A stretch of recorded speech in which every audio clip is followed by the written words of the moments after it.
வணக்கம். தமிழ் ஃபுட் கார்னரில் இன்றைக்கி காலிஃப்ளவர் பஜ்ஜி பண்ண போகிறோம். இது ஒரு நல்ல ஈவினிங் டைம் ஸ்நாக்கு. அப்படியே சாப்பிட்றதுக்கும் நல்லாயிருக்கும். விருப்பப்பட்டால் தேங்காய் சட்னி வச்சு சாப்பிட்டுக்கலாம். நான் இன்றைக்கி தேங்காய் சட்னியோட சர்வ் பண்ணியிருக்கேன். இப்போ எப்படி பண்ணுறதுன்னு பார்க்கலாம். ஒரு மீடியம் சைஸ் காலிஃப்ளவரை அதில் உள்ள பூக்களையெல்லாம் தனியாக பிரித்து எடுத்து வச்சுருக்கேன். பஜ்ஜி போடுறதுக்கு இந்த மாதிரி கொஞ்சம் பெரிய சைஸ் பீசஸாக இருந்தால் கரெக்டாக இருக்கும். இந்த பாத்திரத்தில் காலிஃப்ளவரை முங்குற அளவுக்கு தண்ணி வச்சுருக்கேன். இதில் கொஞ்சமாக கல் உப்பு சேர்த்து நல்லா கலந்து விட்டுட்டு இந்த தண்ணி நல்லா தளதளன்னு கொதிக்கணும். காலிஃப்ளவரை இந்த தண்ணியில் சேர்த்துடலாம். இந்த கொதிக்கிற தண்ணியில் இந்த காலிஃப்ளவர் 3 நிமிஷம் போல் வேகணும். இந்த மாதிரி வேக வச்சோம்னா காலிஃப்ளவரில் உள்ள கண்ணுக்கு தெரியாத பூச்சியும் தண்ணியில் விழுந்துடும். சாதாரணமாக நம்ம காலிஃப்ளவரில் கிரேவி மசாலா இதெல்லாம் பண்ணுறதுக்கு உப்பு கலந்த கொதிக்கிற தண்ணியில் காலிஃப்ளவரை போட்டு பாத்திரத்தை இறக்கி வச்சு 3 நிமிஷம் மூடி வைப்போம். இப்போ இந்த பஜ்ஜிக்கு கொதிக்கிற தண்ணியிலேயே இந்த காலிஃப்ளவர் 3 நிமிஷம் போல் வேகணும். 3 நிமிஷம் ஆச்சு. ஸ்டவ் ஆஃப் பண்ணிவிட்டு இந்த காலிஃப்ளவரை மட்டும் தனியாக எடுத்து வச்சிடலாம். இதுக்கு மேலேயும் வேக விடக்கூடாது. பஜ்ஜி போடும்போது காலிஃப்ளவர் உடஞ்சி போயிடும். பஜ்ஜி போடுறதுக்கு மேல் மாவு ரெடி பண்ணிடலாம்.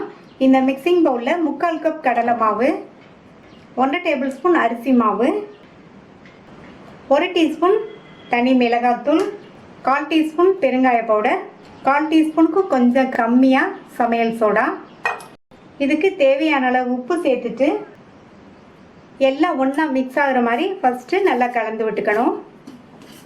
இதில் கொஞ்சம் கொஞ்சமாக தண்ணி சேர்த்து கரைச்சிக்கலாம். கட்டி இல்லாமல் கரைச்சிக்கணும். இப்போ கரைச்சாச்சு.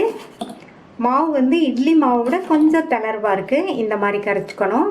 நம்ம கடலை மாவோட 1/2 டேபிள் ஸ்பூன் பச்சரிசி மாவு சேர்த்துருக்கோம். இந்த மாதிரி பச்சரிசி மாவு சேர்த்தோம்னா பஜ்ஜி நல்லா மொறுமொறுன்னு இருக்கும். கடாயில் எண்ணெய் விட்டு சூடாயிடுச்சு. ஸ்டவ்வோட தீயை கொஞ்சம் குறைச்சிட்டு நம்ம ஓரளவு வேக வச்ச காலிஃப்ளவரை எடுத்து இந்த மாவில் நல்லா இந்த மாதிரி பரட்டிட்டு எண்ணெயில் சேர்த்துடலாம். காலிஃப்ளவர் ஃபுல்லாக நல்லா இந்த மாவு கோட் ஆகணும். பஜ்ஜியை போட்ட உடனே பரட்டி விடாமல் கொஞ்சம் நேரம் கழிச்சு தான் இந்த மாதிரி பரட்டி விடணும். இந்த மாதிரி பரட்டி விட்டு எண்ணெயோட சத்தம் ஓரளவு அடங்கினதுக்கப்புறம் எடுக்கணும். அப்போ தான் காலிஃப்ளவரும் உள்ளே நல்லா வெந்திருக்கும். பஜ்ஜியும் நல்லா வெளியில் வெந்து மொறுமொறுப்பாக இருக்கும்.